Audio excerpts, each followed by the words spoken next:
Welcome to Tempo Tonight. My name is Madeline Gillespie. This is my first episode, and I am so excited to be here. If anything goes wrong tonight, it's all the writers' faults. Okay, I've just been told that the writers will strike if I continue making fun of them.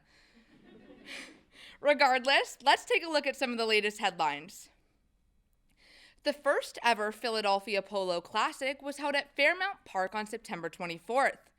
Knowing Philly sports fans, one of those horses will be horribly bullied out of town within the next year. Andrew Jacked wins the 2022 Arnold Classic UK. Behind him in second and third are Billy Strong and Thomas Ripped respectively. Unfortunately, John, absolute size of this, lad, was disqualified due to doping. A new study found that Columbus swears the most out of every other major U.S. city. They're just upset they have to live in Ohio.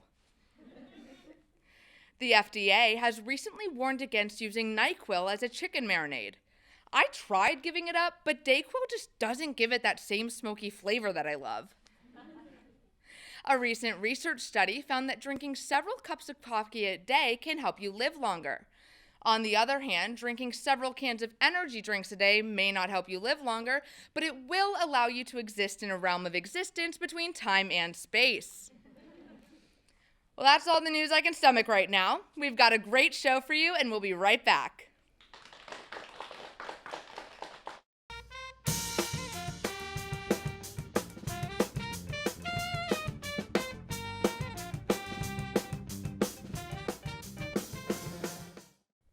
Welcome back to Tempo Tonight.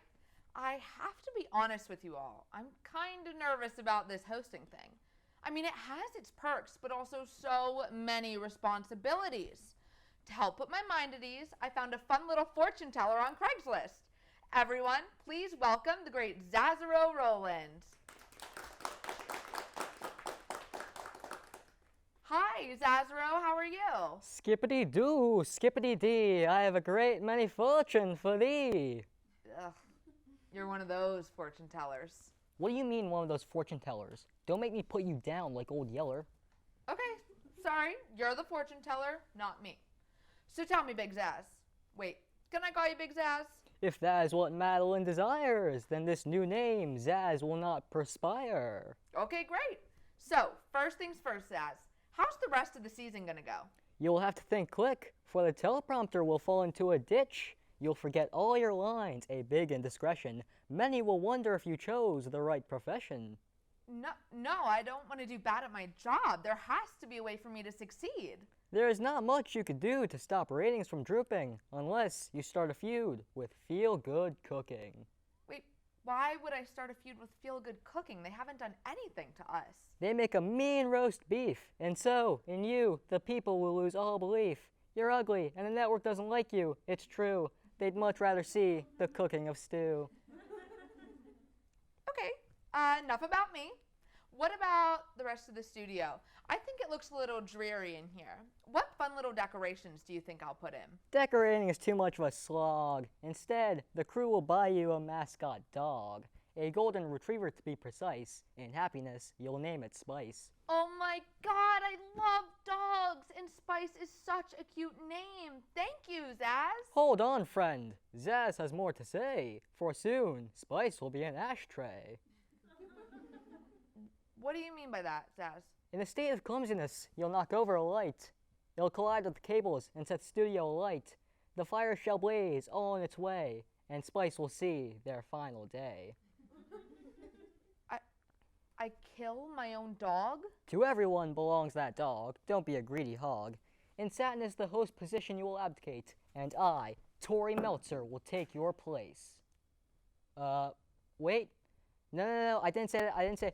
What I really mean is, what you are hearing is not reality. Perhaps you are going crazy. Tori Meltzer, where did I hear your name before? Wait, you were at the host auditions with me. You wouldn't stop rhyming during your turn. Everyone thought you were so annoying. The producers almost quit their jobs because of you. Yeah, I guess that's me. You must be so disgusted by my actions. So disgusted, in fact, that you couldn't continue hosting and are going to hand the duties over to me? Oh, Yeah? absolutely not. Security, get this guy out of here. What? No. We'll be right back with more Tempo Tonight.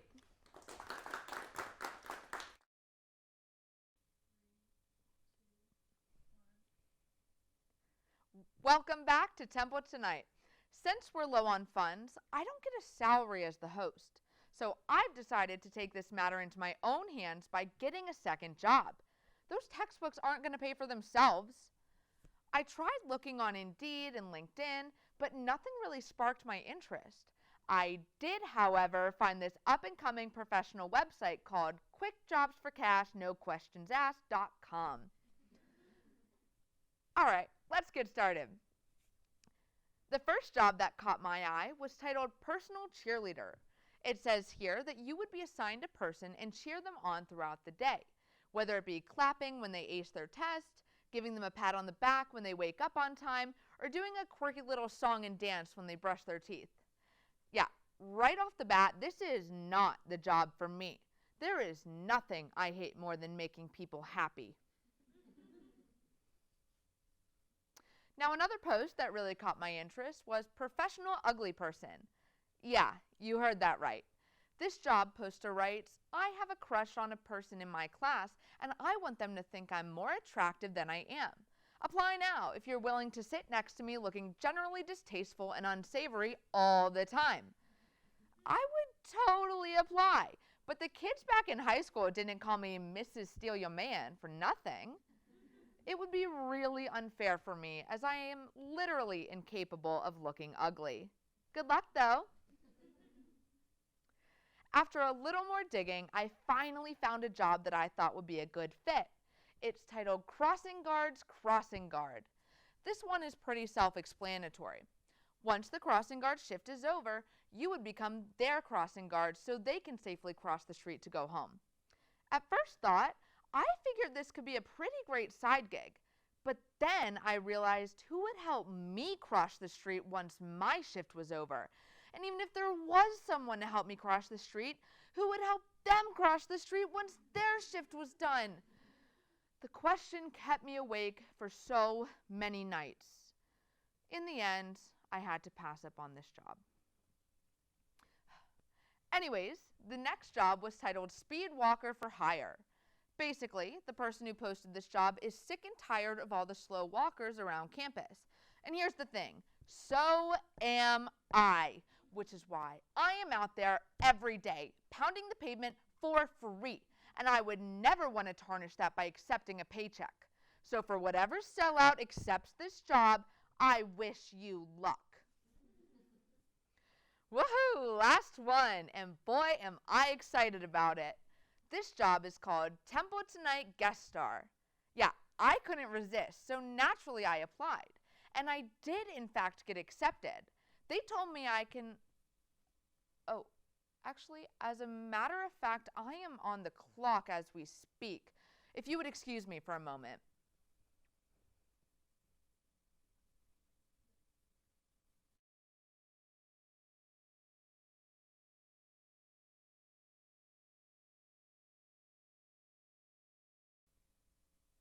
Like I said, I was feeling a little nervous about hosting my first Tempo Tonight show, so I reached out to someone who sat at this desk before. Hey, Jay, thanks so much for being on the show. Hello, how's it going, Madeline? Pretty good, thanks. How are you? Doing well, living large. Oh, I bet. So what was your experience like hosting Tempo Tonight? I had the best time. Honestly, loved every second of it. You got some big shoes to fill, my friend. I'm well aware. You have a huge legacy.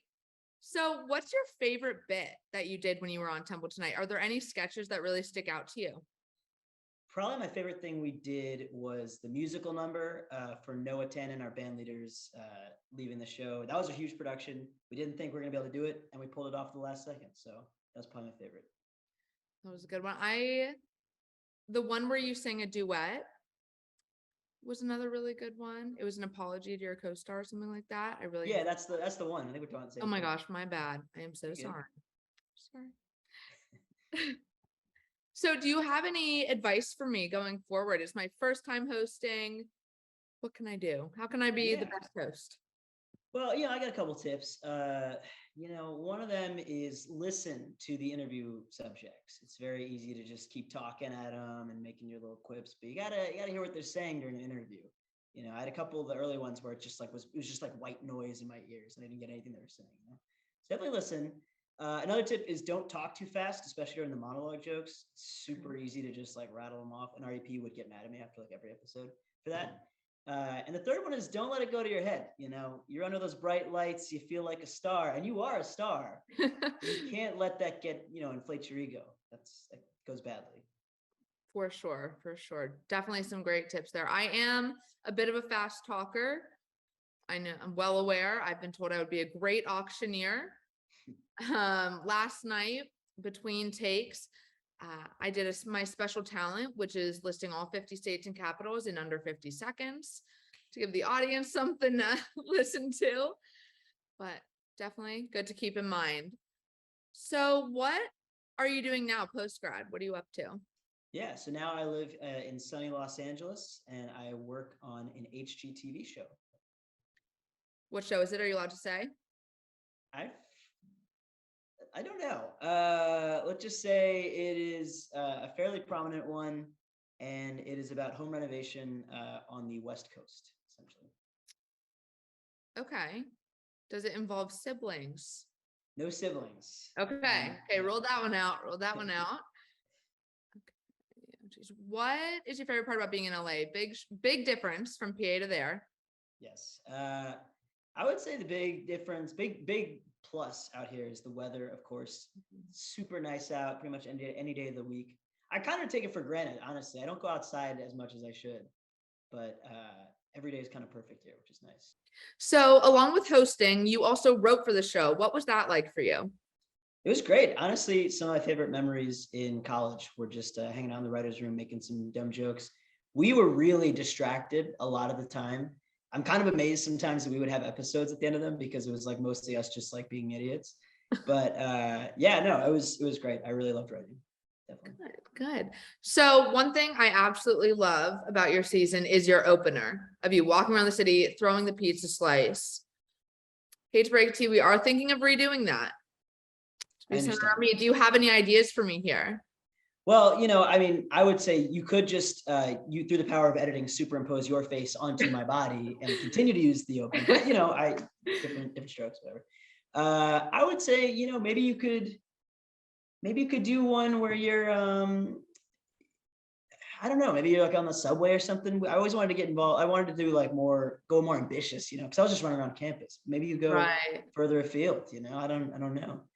Genius. Great ideas. Thank you. Do you still do anything in comedy now? I've taken some classes and I want to get into doing stand-up, but main outlet right now is just dumb posts on social media for now. I could definitely see you doing stand-up. Definitely have the personality for it. Thank you. What kind of internships did you do when you were at Temple? Yeah, so I interned for WHYY, public TV station in Philly. Super fun time. We did a lot of cool things. We actually went to the Mr. Softy factory, got a bunch of free ice cream, which was cool. Went to the Philadelphia pretzel factory. I folded some pretzels there. So I had a lot of fun at WHYY. And then the other internship I did was actually after I finished senior year, but I was still finishing up my credits. I did an internship remote with Office Hours Live, which is a comedy podcast. Oh, cool. Yeah, it was actually founded by Tim Heidecker, who was one half of Tim and Eric, and they were actually Temple grads. So wow, represent. Yeah, keep it in the family, Do you have any post-grad advice? Post-grad advice. I would say like when you're applying for jobs and stuff, like I think I definitely when I would apply, I would feel like, oh, well, I don't want to badger them too much. I don't want to follow up too much. Follow up as much as possible. Annoy them, honestly, if you can. You want to be like constantly on the back of their mind as like a thing that they have to get back to you about it, So I would say just follow up a lot, like more than you think you have to. Definitely. That's good to know because I don't want to bother people, but no, bother them. Will do from now on. Has there been any real world differences between what you're doing now and working on TUTV? Yeah, the big one is I get paid now, which is pretty cool. No longer doing it for free. But besides that, I mean, it's just I'm not on a studio show anymore. I've been doing the Temple TV, all of it's studio, right? So I work on this home renovation show. So we're actually filming in people's houses. We're interacting with regular people on a more frequent basis, I guess. And we don't have that studio crowd. I miss the crowd. I wish we could set up a bunch of chairs so we could bring in live audiences for this home reno show, but it's not really feasible. We can bring out a tour bus that'll follow you around, like Yeah. seeing LA tours and cheer for you. It'll be even better because I'm not even on set. I'm not even on camera, so it'll just be me, the PA. They'll just be applauding for me. Yeah. Exactly. Well, it was so great having you on our show tonight. Thank you so much, Jay. Yeah, thanks for having me. Welcome back to Temple Tonight. We're here with Cadalay. Thank you all for coming on our show. Can you start by introducing yourselves? I'm Casey Kohler. I play vocals and I also play guitar. I'm Tyler Deerfield. I occasionally play bass. I'm Britt Lyle and I play the drums. All right. So how did your band get started? Well, back in the day, we jammed in high school, throughout high school in his mom's basement all the time. And then that was on and off for a few years. And this year we really started getting after it, getting stuff done, playing shows, writing music. Got in the studio, got a few songs recorded. We just put out a song called Darkness of the Day. It's on all platforms. Very nice. Check it out. Very nice. So how do you come up with your band name? That's you too.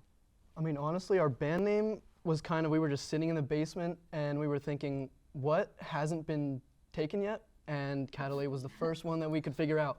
And that's pretty much the whole story to that. Kind of like resembles like a name, and it's like, it's not like a common name obviously, but it's kind of like a mixture of like words too, just sound cool, like Cadillac, stuff like that. Yeah. Just kind of like, and we were like, well, it's unused, so might as well. So we liked it. It's a good name. To me, it sounds like a Scottish castle or something. Yeah, it's kind of like Cadalay? That's exactly what we were shooting yeah. for. Yeah, exactly. That's exactly what we were going for. Good. Sounds like you had a lot of great ideas in your mom's basement. Much to her dismay, by the way. Yeah. Bet she's happy to have you out of there now. Yeah. So, can you tell us a little bit about what kind of music you make? I would say our closest comparison would probably be jazz fusion mixed with Weird Al. My mom loves it, so keep making music for her. I'm just kidding, but we do kind of try to blend the line between that old school rock and new school indie music, and really we just are making what feels natural to us. So, who were some of your inspirations? I mean, that can go way back to like, I know when I first started playing guitar, I liked Led Zeppelin, like stuff like that, like classic rock bands. I mean, just can't get much better guitar and like stuff like that, like from back then.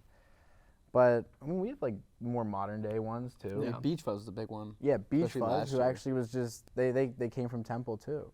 Like they were around the area at least. We saw them playing like last year. That really inspired us too, to get, kicking with it. Yeah, talked to them, gave us some tips. Yeah, we kind of became friends with them a little bit. They gave us tips and stuff, like to get your stuff on TikTok and everything like that, which was actually a big help for us. And but like Surf Curse, like indie bands like that, they're popular now. And a lot of the bands around Temple right now, there's a good community of just like artists, and everyone's always helping each other. We definitely rely a lot on that. Yeah. That's awesome. It sounds like a really cute little environment, collaborative almost. So cute. Adorable. How long have you guys been together? You said since high school you joined up in a band. Well, you moved here from California. I moved from California, and I didn't start playing with them until 2019, around then. But they played together a lot longer than I was in the band. Yeah, we started playing, I think, in like almost like 7th grade probably. Wow. But we just started like playing instruments. We weren't good at all by any means, but after a while though, we kind of got something together. And then realistically though, and then Tyler joined up, and then we had like a full, group. And then You started taking up singing too around then. yeah, and I started singing more and stuff, like moving away from like instrumentals. When we started writing songs, like we started writing songs a while ago too, but they also needed, some time to get better at that. But yeah, so now and then earlier this year we formed Cadalay, and now we're more serious about it and we're actually in. So earlier you had mentioned TikTok, and I got to admit, that is how I found you guys, on TikTok, reaching out to bands. But you have some videos that have blown up, like millions of views. What's that like, having your band, be seen by so many people? I mean, It's cool. It's surreal, honestly. Yeah. It's a little surreal. It really is. When you wake up that day after like posting a video and you look and you just see like scrolls and scrolls of like likes, comments, whatever, it not only just like makes it like more real and like, but it makes you like want to do it more. I feel like, it definitely gives you like a kick. You know what I mean? You're like, wow, like this is real. We're actually doing it. And then you get like comments and stuff that say things like, like this is awesome. You know what I mean? Like, when's this gonna be released? Blah blah blah. Which then prompted us to like release it on like streaming and stuff, which we actually just did. And yeah, it's awesome. It feels good. I can totally relate. One time I made a TikTok that got 11 views and 4 likes, you guys. 4 likes. Oh my gosh. 1 comment by someone saying follow for follow. So I'm on the rise here. Yeah. Next biggest TikTok star sitting here. So those comments, I did scroll through them. How do you feel about some of them? There's a lot of really positive comments. Really, really positive. It was you singing. I feel like it just kind of like reinsures you of like, like you release stuff and like you put it out maybe on like TikTok or whatever, and like people, like what they say is like pretty much your biggest like critique. Like that's like the most important thing. Like if they say like, if they like reinvest, like, oh, that's a good, that sounds really good, or I liked that or whatever, it feels good, and you're like, okay, because you never really know. Like when you're like singing something or making something up, you're like, you kind of like think in your head, you get all in your head like, this isn't good. Like, this isn't good. No one's gonna like this. You play it 1,000 times, but then like once you release it and other people say things about it, it really like brings it back, and you're like this is awesome. Yeah, as an artist, you're definitely you're definitely the most judgmental person on yourself. Absolutely. So you guys write your own music now, correct? Indeed. Yeah. So how many songs have you written so far, would you say? Well, I'd say done right now is like 6. Okay. Like ready to be recorded. But other than that, it's a bunch of ideas and stuff. Like a back catalog. We have like a back catalog we could pull from, get stuff like, worked on a little bit more, and then get them up. And we're actually, like the 6 songs we're ready to like record, and then we're gonna try like put them in a EP for our debut EP. Yeah. I mean, I have a ton of little random rap lyrics that I've thought of written in the notes on my phone that I've Okay. recorded, so. Same thing, Yeah, really. definitely let us They're know. pretty Maybe we good. can have There's some heat in there. Okay. Do you guys have anything that you're working on or any upcoming shows that you want to promote? So, I mean, yeah, we have a lot. Like we mentioned, The Darkness of the Day just came out on streaming everywhere. So that's everywhere. And then we have a bunch of upcoming shows all over October for Halloween, stuff like that. We have more studio time booked to record the rest of our songs. And yeah, I mean, all those updates will be on our Instagram at Cadalay Music if you want to check it out. That's awesome. So I heard you recorded an exclusive performance for us, and I'm so excited to watch it. Let's take a look.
Wow, those guys are so talented. I'm so glad they could come on our show.